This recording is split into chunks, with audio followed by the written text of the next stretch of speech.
ಮೈಸೂರಿನಲ್ಲಿ ಗನ್ ಹಿಡಿದು ರೀಲ್ಸ್ ಮಾಡಿದ ಪ್ರಕರಣ ಜ್ಯುವೆಲರಿ ಶಾಪ್ ಮಾಲೀಕ ವಿನೋದ್ನನ್ನ ಪೊಲೀಸರು ವಶಕ್ಕೆ ಪಡೆದಿದ್ದಾರೆ.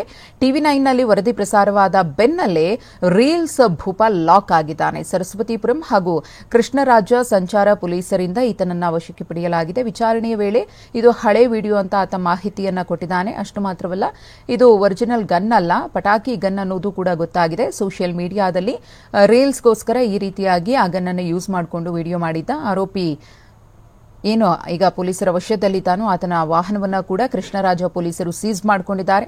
ಸರ್ಕಾರಿ ವಾಹನದ ಬಗ್ಗೆ ಮಾಹಿತಿಯನ್ನ ಕಲೆ ಹಾಕ್ತಿದ್ದಾರೆ. ಗಮನಿಸ್ತಾ ಇದ್ದೀರಿ, ಇದು ಸರ್ಕಾರಿ ವಾಹನ. ಡ್ರೈವರ್ ಇಲ್ಲದೆ ಜೀಪ್ ಮೇಲೆ ನಿಂತು ರೀಲ್ಸ್ ಮಾಡಿರೋದು ಒಂದು ಕಡೆ, ಕೈಯಲ್ಲಿ ಗನ್ನನ್ನು ಹಿಡಿದು ರೀಲ್ಸ್ ಮಾಡಿರೋದು, ಎಲ್ಲವೂ ಕೂಡ ಶೋ ಆಫ್ ವಿಡಿಯೋ ಮಾಡಬೇಕು ಅನ್ನೋ ಕ್ರೇಜ್ಗೆ ಈ ರೀತಿಯ ಎಡವಟ್ಟುಗಳನ್ನು ಇತ್ತೀಚಿನ ದಿನಗಳಲ್ಲಿ ಯುವಕರು ಮಾಡಿಕೊಳ್ತಿದ್ದಾರೆ.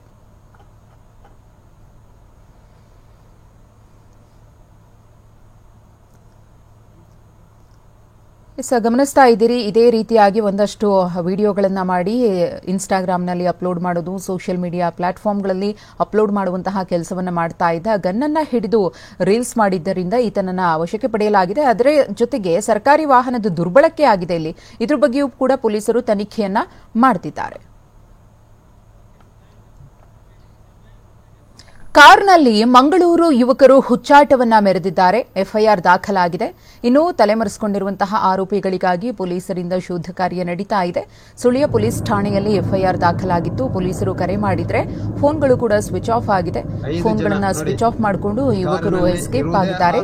ಭಟ್ಕಳ ಮೂಲದ ಯುವಕರಿಂದ ಕಾರ್ನಲ್ಲಿ ಹುಚ್ಚಾಟ, ಹೇಗೆ ಕಾರ್ನ ಮೇಲ್ಭಾಗದಲ್ಲಿ ಅವರು ನಿಂತ್ಕೊಂಡು ಎಷ್ಟು ಜನ ಇದ್ದಾರೆ ಅನ್ನೋದನ್ನು ಗಮನಿಸ್ತಾ ಇದ್ದೀರಿ.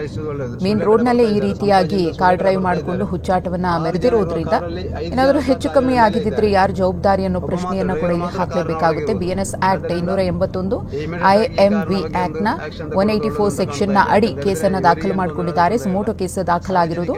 ಕಾರಿನ ಹೊರಭಾಗ ಕುಳಿತು ಈ ರೀತಿಯಾಗಿ ಡೆಡ್ಲಿ ಪ್ರಯಾಣವನ್ನ ಮಾಡಿದ್ದಾರೆ. 6 ಜನ